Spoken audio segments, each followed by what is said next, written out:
Did anybody actually think the Borderlands movie was going to be good or a success? Anyone?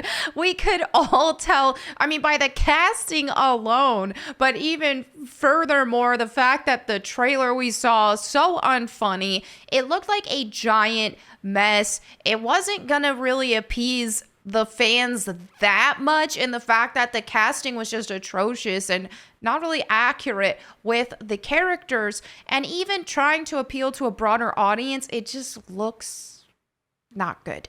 So let's dive into why this has failed so much on many, many levels. I mean, also the fact that it came so late when Borderlands is not at the peak of its relevancy right now. So just odd timing on top of all of that. So right now on Rotten Tomatoes, Borderlands is sitting at a 6%. Mind you, it was at a 0% with the critic reviews earlier yesterday morning, and then it jumped up to, I want to say 6% whenever, because it had one positive tomato review.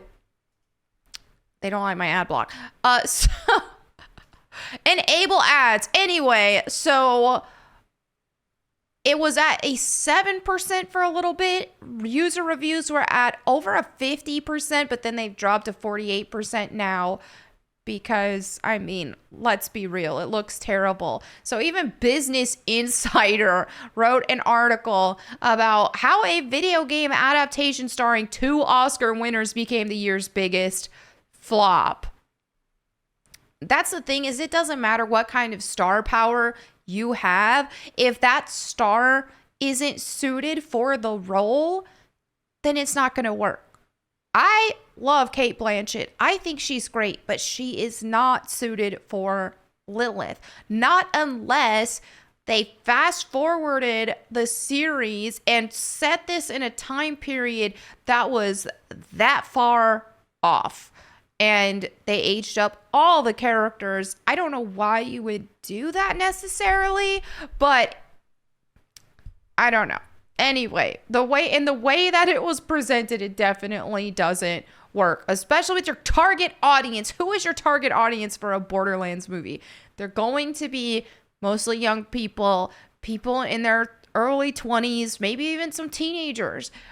So that's who mostly you're going to expect who would want to watch something like this video game adaptation. So whenever you've got a cast of multiple older people and you have Kevin Hart who's not suiting his role at all, I'm just not sure how it makes sense. So let's see what they said about it. So it's based on a beloved video game. Yes, starring 2 Oscar winners. It should have been an easy win for a movie studio, but it's doing terrible. Yeah, that's the thing though. It would have been an easy win if they actually were trying to make things a lot more accurate in terms of casting with the characters and stuff. Story, making it funny. It could have been. And if the timing of it, if it dropped when Borderlands was more relevant. All right, so the movie follows a ragtag bunch, yes, searching for a vault full of super weapons hidden in the post-apocalyptic world of Pandora. So, okay, so they're going to talk about, this article is geared toward people who don't understand. So Randy Pitchford, the CEO of Gearbox, with the company that created Borderlands, told Entertainment Weekly in July that he started talks about making a movie adaptation in 2011. That's the thing, is I remember rumors, this, that, and the other about Borderlands, a movie, for a long time. So it's odd that it took this long. And I remember when we first heard rumors about Cate Blanchett being Lilith, it was like, what? So 13 years later, the movie was released in theaters. Yes, we just got this in theaters. So the casting wasn't enough to it. Yeah, because it was bad. Are they going to mention that the casting was bad? But they're acting like the casting was a positive thing. Oh, Oscar winners. No, it doesn't matter if they're Oscar winners if they don't fit the role. It's like, you can't have Keanu Reeves playing Lara Croft. I mean, It doesn't matter how great the actor is if they don't fit the role.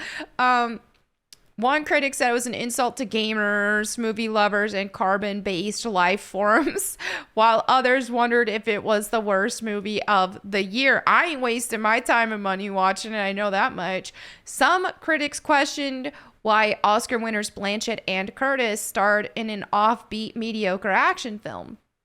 With 57 reviews on Friday morning, the film still only had a 7% Rotten Tomatoes. Critics score is 6% now.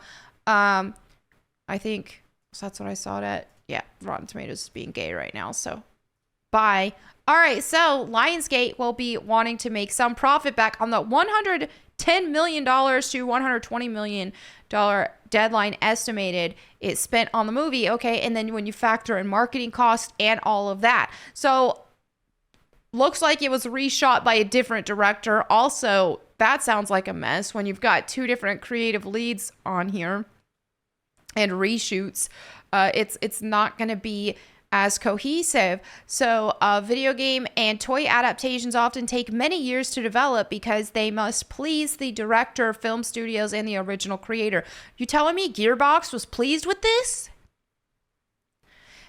I would have just wanted to throw it all in the trash if it was something that I made, something I made up and they made a trash movie of it. Borderlands has been in development since 2015, but there wasn't meaningful progress until 2020 when Eli Roth signed on as director.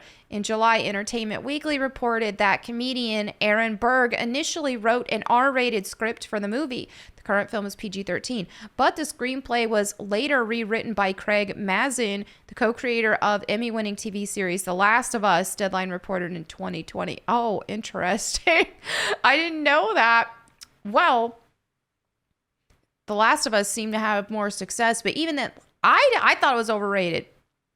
But I digress. I think they should have probably stuck with the initial R-rated script. I mean, that's the thing about Borderlands. It's gory. You can't, like, how are you gonna, it's gory. It has just very crass humor. I don't think a PG-13 angle is gonna work as well. Granted, my guess is with the PG-13 rating is they wanted to reach more teenagers because of their, gamers, having a huge teenager base.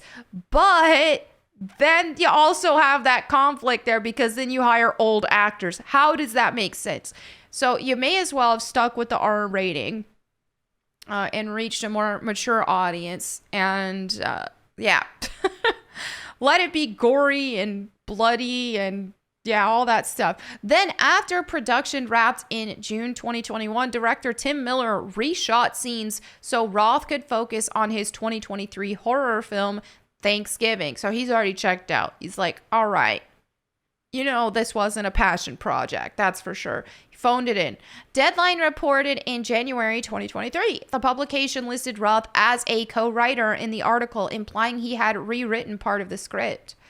Bullet Train writer Zach Alkowicz was later brought in to rewrite the script for the reshoots, The Hollywood Reporter reported that month. Then things started to get weird.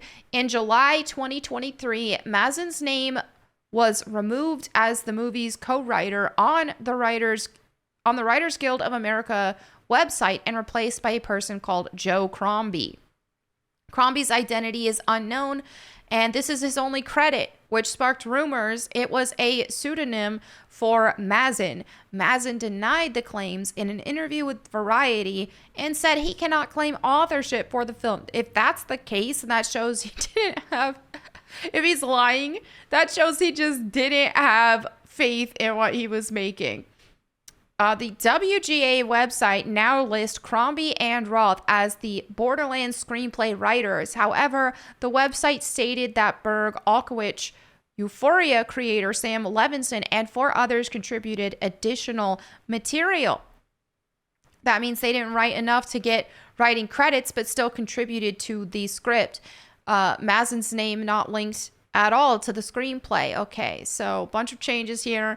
They have fans and critics have higher expectations for video game adaptations, even though most of them are trash. But still, if you're going to make something that is for an existing fan base of something, then yeah, there will be some sort of expectation tied to that.